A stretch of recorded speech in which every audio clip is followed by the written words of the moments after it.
It's time for the moment you've been waiting for. Da, da, da, da, da, da, da, da. Da, da, da, da, da, da, da, da, da, da, da, da, da, da, da. Da, da, da, da, da, da, da. Da, da, da, da, da, da, da, da, da, da, da, da, da. Da, da, da, da, da, da, da, da. Tsh, da, da, da, da, da, da, da, da, da, da, da, da. Di, da, di, di, da, di, di, da, da, da, da, da, da, da, da, da, da, da, da, da, da, da, da, da. Di, da, di, li, da, di, li, di, da. Di, da, di, li, di, da, di, li, da, di, li, da, di, li, da, di, li, da, di, li, da, di, di, da, di, di, da, di, di, da.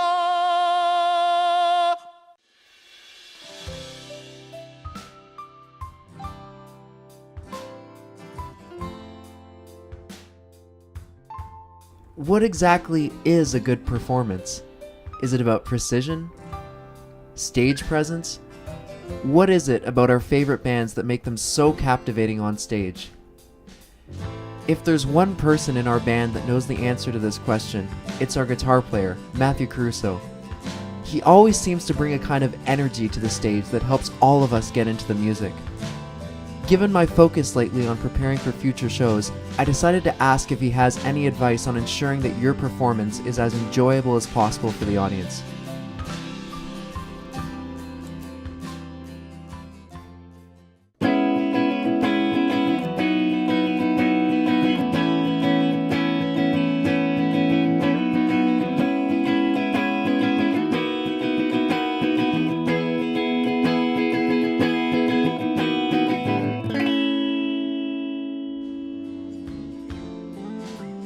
Hey guys, I'm Matthew from Electric Influence.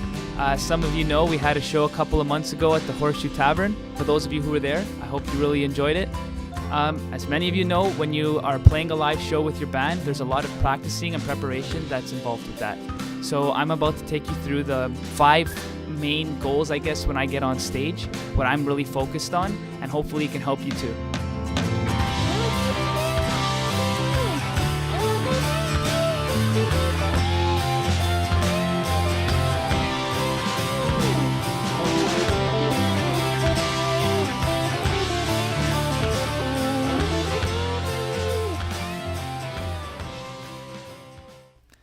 So, point number 1, it's about getting in the right live mindset. So what do I mean by that? When you're playing live, it's really easy to get really anxious and start thinking like, oh, am I playing absolutely exactly the way it needs to be played? Am I hitting every note perfectly? But to be honest, I find when I get anxious about that, the best way to think about it is it's about having fun. When you're on stage, you should be having the most fun you can with the guys around you, enjoying the music, enjoying what you're doing, and just living in the moment. It's not about how many mistakes you make or if you kind of botched a section here or there, but if in general you're having a great time, the hands are going to follow you. The emotion's going to be flowing and everything's going to fall into place. What you want to do is when you leave stage, you don't want to think like, oh, there was this, there was that, but you want to think like, wow, we really killed it together, we had a lot of fun, and I hope that translates to everybody.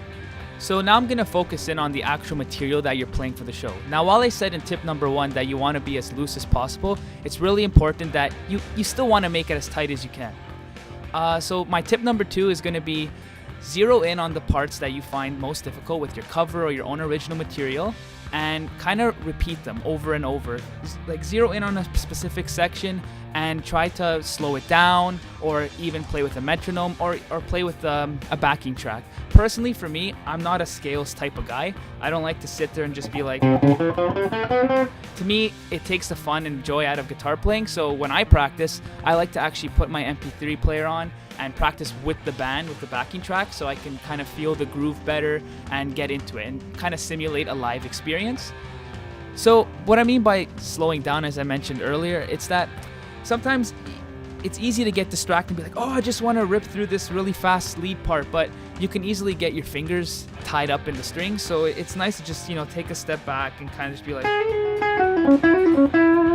instead of just trying to be like, you have to, practicing, you have to be very disciplined, because it's easy to get impatient with yourself. You can think like, oh, it's not coming the way I want, but if you can just slow it down, do a couple of run-throughs, when you then practice with the full song, you're going to be like, oh, that part's coming up, and then you're going to be able to nail it. So we covered staying loose. We also covered repeating sections that you have trouble with to get as tight as possible. But at the same time, my third tip would be to don't be afraid to change it up. Don't be afraid of variety and improvising. So I think the importance of changing it up is that it keeps the audience more engaged. For example, if you're playing a very popular cover, you don't have to play that song exactly as it is. There's plenty of opportunity on stage, on your own time, to work things out, or on the fly if you're in the middle of a show, just to kind of add an extra note or two, an extra bend, add some variety, just to keep the audience more engaged, as well as you're keeping yourself more mentally engaged. Because I feel if I play the songs, even my own songs, the same way every time, you sort of like disengage from what you're doing. It just becomes more of like a standard routine, and it can almost become boring if you do it enough times. So that's why if you ever come to one of our live shows, you'll often notice that I'm either doing some little different riffs, some different slides, some bends, some additional little solos here and there, and I always try my best to vary it, because I feel like that's the best way I can keep everybody, even my bandmates, engaged in what I'm doing. So now for tip number 4, I'm going to get into one of my favorite topics, which is planning your live sound. Now, every guitarist knows the pain of having to sit down for hours, too much distortion, too much treble, too thin, not clear enough, too muddy, and it can take a substantial amount of time. So I think before, you never want to be getting on stage still unsure of how you're going to be sounding that night. So I have a Boss ME80 pedal board, so I'm able to make patches, like presets, for my sound. So what I tend to do is I make all my patches for a certain song ahead of time, group them up together, and I try to make sure, like, are all the volumes when I switch effects consistent? And my sound, is it sounding clear? Is it the right sound I'm after? Is there enough ambience to the sound? Is it too gritty? Not enough? So I think it's important. And you don't have to have a pedal board to go over this. It's just important that before you get on stage, you're planning, like, okay, this pedal makes my sound louder. I have to compromise by doing this, or I think I should try this kind of effect. You should just have a little roadmap of every song, a couple of pedals and effects you want to use, and that's gonna make your band sound better and make yourself be proud of your sound. Because one thing I noticed, like, sometimes I've played at places and they kind of rush you, and you get on stage and you're just kind of fumbling with your stuff. This was kind of pre-effects pedal board era, but you end up playing. Sometimes you can't hear yourself. Also, yeah, that's very important. Make sure that the monitoring is awesome for you. But when you can't hear yourself, and if it's a really bad sound, you tend to lose confidence in your playing, right? Because you're just sounding and you're like, oh no, this is not going as planned. This is sounding really bad. Sometimes it sounds a lot worse. It's a lot worse in your mind than what it does to other people, because they're not really, maybe not all of them are guitarists. They don't know, like, oh, it's too much distortion. They're not thinking about that. They're just enjoying the whole band. But as a guitarist, I think it's super important to be don't procrastinate with your sound. Map it out, make sure you're proud of it, and deliver with your band.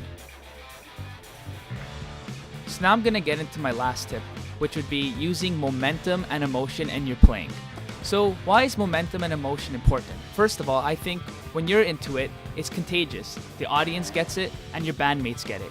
If you're playing well and you're feeling happy and you're putting in all that raw emotion and the sound just pumping out from the stage, my drummer, Logan, he's gonna get excited. He's feeling it. Singer's feeling it. Bassist is feeling it. We're gonna have a great time, and that is radiating to the audience. So now the audience is there, and they're like, "Wow, these guys are really playing raw. They're rocking it out, feeling that emotion." It's not about standing there so technical and still. Like, nobody wants to hear you play the song absolutely like the studio standing still, because they can do that in their room with their MP3.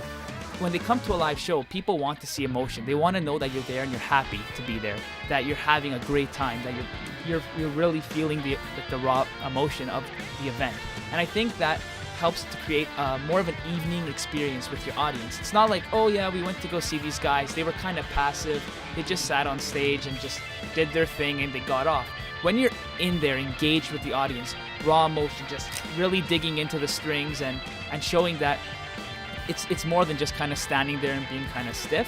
I think they're like, wow, that was awesome. It was like an evening experience. It was like going to the bar with a couple of guys and just talking and having a good time. And I think it's really important, even that momentum could sometimes carry you away from your stage fright, that you can even talk to the audience in between songs, or like be just a little bit more social in any aspect, really. Body language, vocally. So what do I mean by that raw emotion? You keep saying this, repeating raw emotion, raw emotion. What do you mean by that? Well, if you've been to an Electric Influence show, you would notice that I'm probably not playing like this.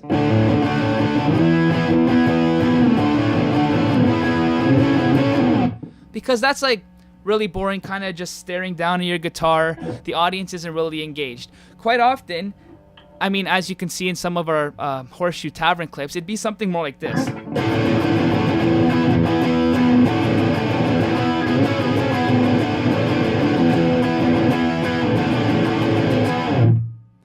Something a little bit more, has a bit more swagger to it, a little bit more groove. A lot of what people hear actually at concerts is with their eyes. People hear with their eyes at concerts. I know that sounds really weird, but if you're watching a show and all you hear is like a brick of sound, just a wall of sound, and they're just a bunch of stiffs, you're like, yeah, it's good, but I really couldn't hear. The audio wasn't the greatest. I don't know. They didn't look too into it. But if you hear a brick of sound and the guys on stage are absolutely going ham, you're going to realize, like, wow, like, it comes across so much more powerful. Like this is really happening. Like, they're just delivering right now. And I think that's kind of what I like to do when I'm playing live, is to really push my sound towards the people, make them feel the emotion in it.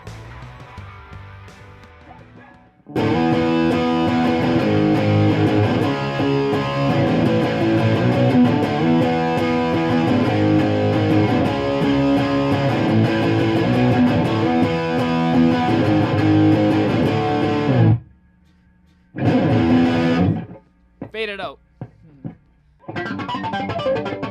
Alright guys, thanks for watching.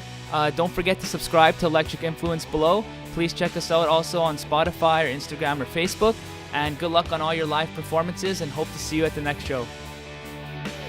And then we can see if who we would be, if what we believed, it came to me.